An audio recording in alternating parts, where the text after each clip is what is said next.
And how do you think you can help to solve the problem?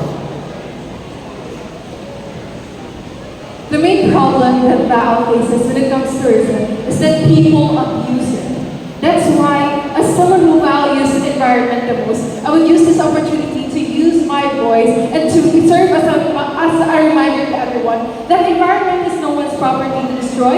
It is everyone's responsibility to protect. Thank you. Thank you very much, ladies and gentlemen, with guy number 2. Let's now move on with our second finalist, Mutya number 4.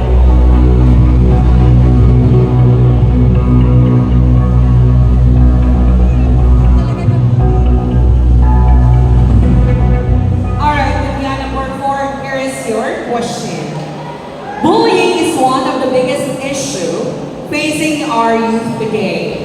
What is one thing you would do to combat this problem? Again, bullying is one of the biggest issues facing our youth today. What is one thing you would do to combat this problem?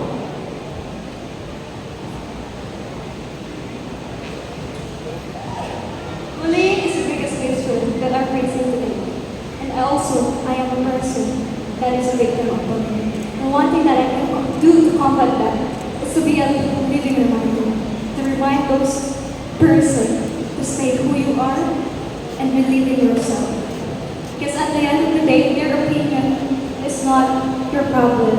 It's how you will face and handle that situation. And tonight, I am ready to bear the crown and to help those people that experience. Ladies and gentlemen, we've got number 4. Let's now move on with our next finalist. We have Mutya number 6.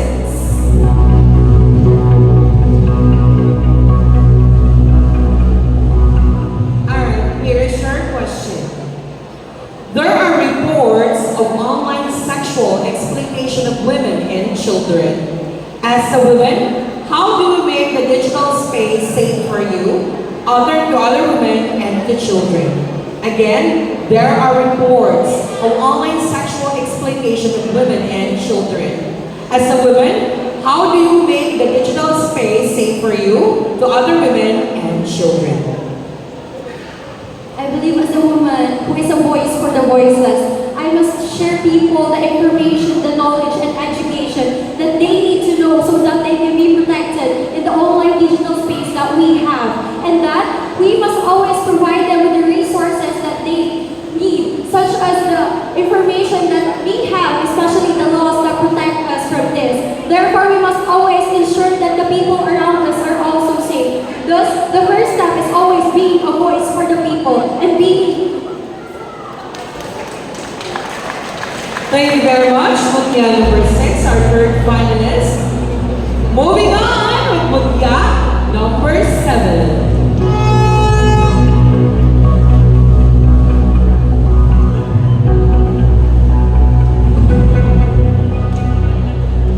Alright, here is your question. If you were given the opportunity to propose a program, a project, activities for the alternative learning system to the local chief executive of Baao, what would it be and why? Again, if you were given the opportunity to propose a program, project, activities for the alternative learning system of the local chief executive of Baao, what would it be and why?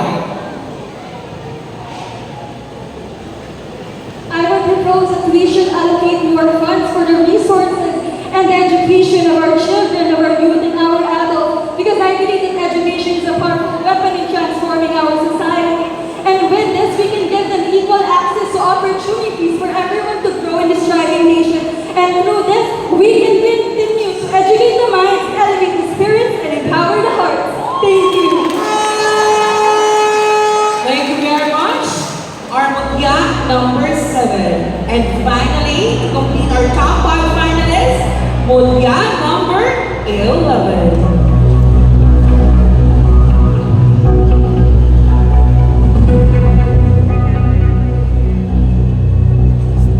Alright, Mutya number 11, here is your question. Why is it important for the youth to be educated on the current issues in agriculture? Again, why is it important for the youth to be educated on the current issues in agriculture? It is important for us to be educated with regards to certain topics, especially social economic. Because if we build ourselves into certain ideologies and we understand what is truly happening in society, we get to empower not only our community but the entire nation. Just like Baao, we will not transform it not only as a first-class community in the region, but we will make it a world-class in the entire universe. Thank you.